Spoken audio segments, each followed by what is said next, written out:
Здравствуйте. Я очень рад снова приветствовать вас на своем канале. Решил для вас записать небольшое видео. Мы давно уже не встречались. Где-то больше года прошло после того, как я выкладывал последнее видео. Назрел какой-то момент. Я думаю, мы можем немножко продолжить наше общение. Мне тут поступил интересный вопрос, который касается как бы схематичного понимания ментального плана, и он очень увязан с вопросом, что такое практика пребывания в моменте сейчас. И вот я хотел бы с вами обсудить, понимаем ли мы одинаково эту практику и понимаем ли мы, что такое ментальный план, и что такое отсечение ментала, и что такое пребывание в моменте. Очень много запутанности присутствует на эту тему. Она связана прежде всего с тем, что в огромном количестве традиций ум равно сознание. То есть ум, с большой буквы часто пишут, равно сознанию. У нас же в нашем разговорном языке и в нашем понятийном каком-то аппарате записано, что ум – это мышление, это интеллект, это ментальный план. Из-за этого возникает очень-очень много непонятностей, связанных с правильным прочтением буддийских текстов, например, или дзен-буддийских текстов. Я хочу, чтобы у вас была полная ясность на этот счет. Поэтому я разделил понятие сознание и понятие ум. Это будет соответствовать как вот малый ум и большой ум. Это будет соответствовать, как есть в Индии вообще есть несколько понятий ума. Поэтому важнейший момент – это осознавать, что мы называем этим словом. Я называю словом ум наш интеллект, наша описательную возможность, наш вот этот маленький ментальный план. То есть это ни в коем случае не сознание. Поэтому мы будем рассматривать с вами ум как совокупность мыслей, описывающих наш непосредственный опыт. То есть первое, что делает рабочий ум, это описывает, интерпретирует, оценивает, сравнивает наш непосредственный опыт. То есть в своей модели, которую я даю своим ученикам, мы делим ментальный план на таких 4 сектора. Это очень просто, и вам необходимо для того, чтобы осознавать, о чем идет речь. Так вот, первый сектор – это ум, обслуживающий наш непосредственный опыт. Это то, что помогает нам выживать в ежедневной нашей жизни. То есть мы каждый день мы понимаем, что мы видим, мы это интерпретируем, мы оцениваем, мы сравниваем, делаем вывод. Это работающий ум, который действительно работает с непосредственным прямым опытом. Второй сектор – это ум, который работает с опосредованным опытом. То есть это способ получения опосредованного опыта. Это тот ум, который помогает нам понимать речь, создавать образы, когда мы слышим слова, запоминать. И это важнейший элемент опыта. В современном мире опосредованный опыт занимает огромное количество. Это тот опыт, который вы не проверите на практике, вы принимаете его как бы от людей, которые это прошли на практике, но принимаете его в виде слов, описаний, образов, пояснений, объяснений. И может, маленькую часть вы проверите на практике. Но современный человек, социальный человек не существует без способности получать опосредованный опыт. То есть нам сказали, что в розетку нельзя совать руки.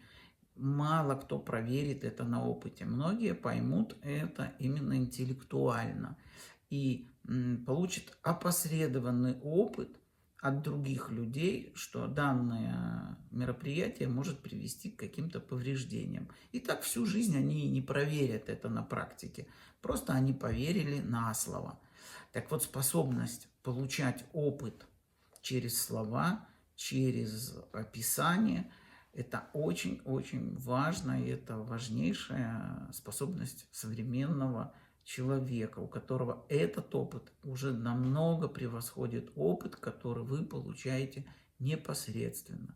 Это и книги, это и фильмы, это и сновидения, это и общение, это все дает нам некий опосредованный опыт.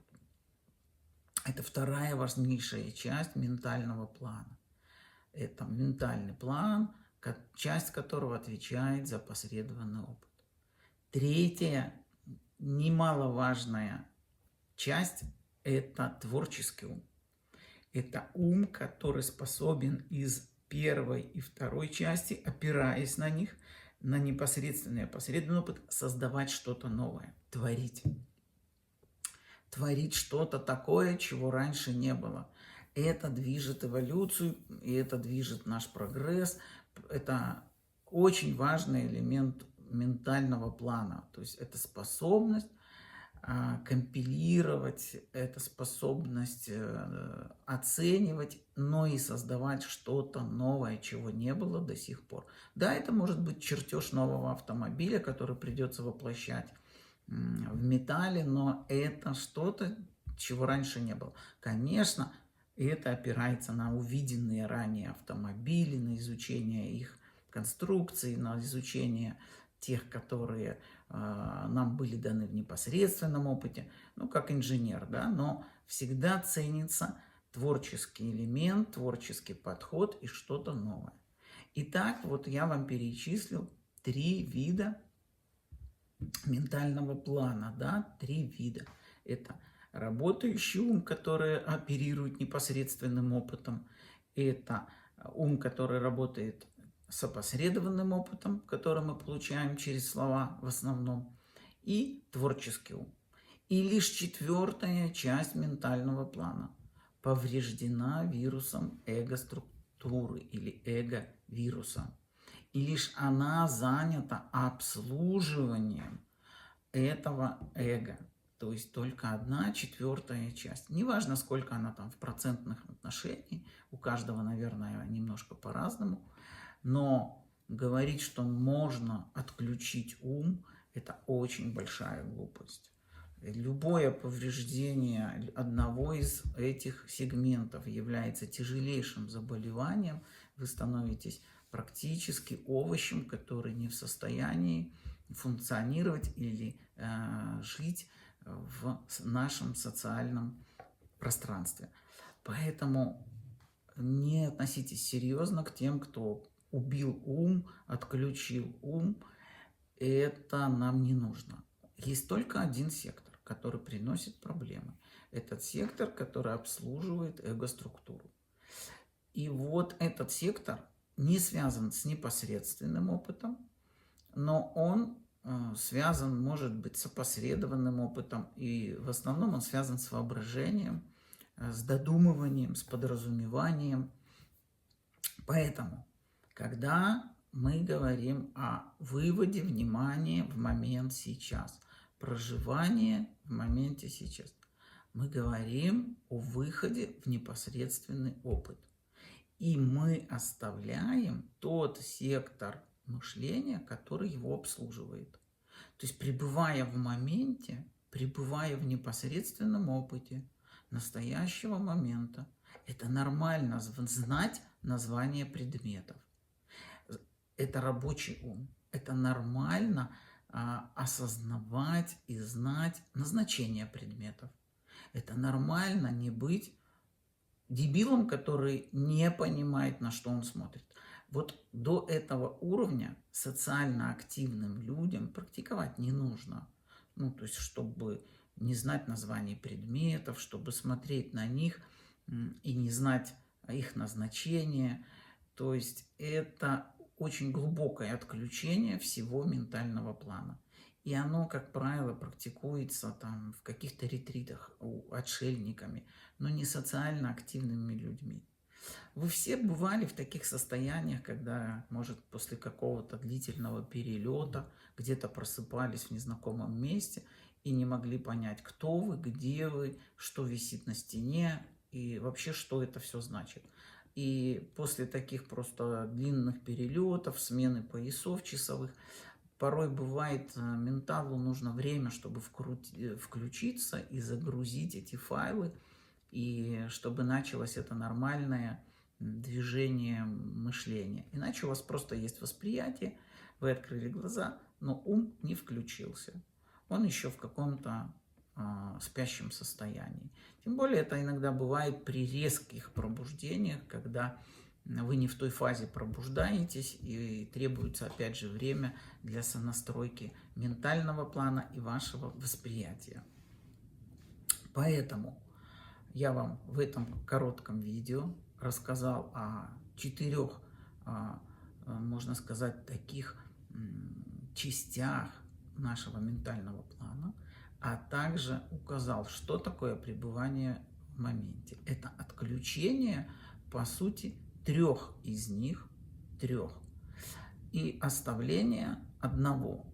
То есть это никак не связано с временем, это связано с отключением воображения в первую очередь. Воображариум вы отключаете, те мысли, которые плодят истории, которые раскрывают некий временной континуум.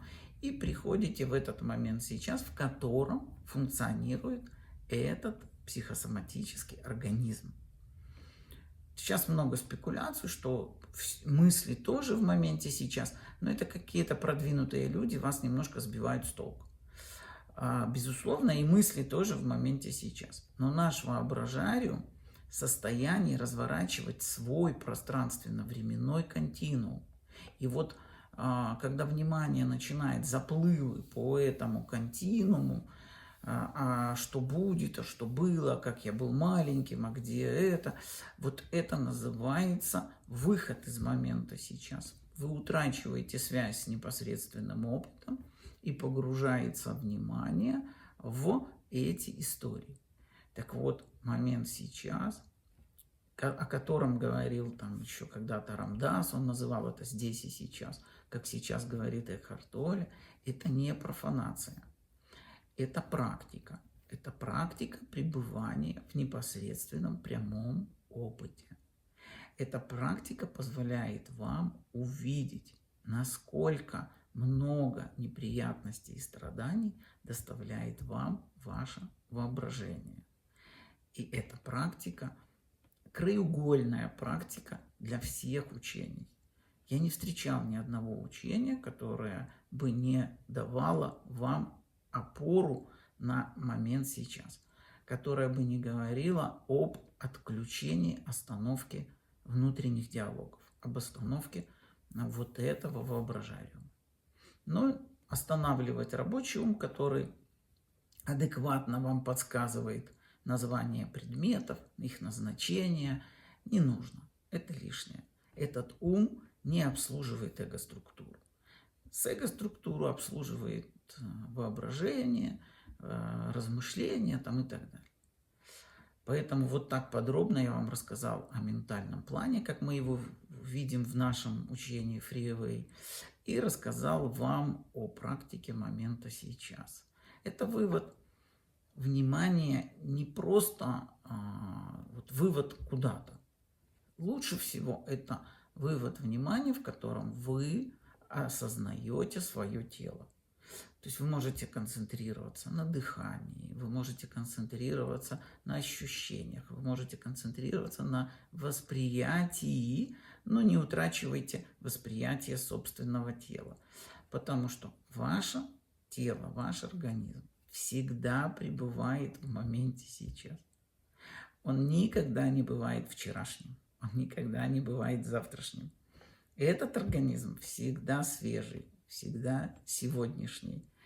И я шучу, даже завтраком Вы его кормите не завтра, а прямо сейчас. На этом я хочу закончить наше короткое видео. Я думаю, что мы будем встречаться с вами почаще. Присылайте вопросы. И я жду вас на наших онлайн-трансляциях, которые мы проводим каждые 2 недели. Спасибо вам огромное. До свидания.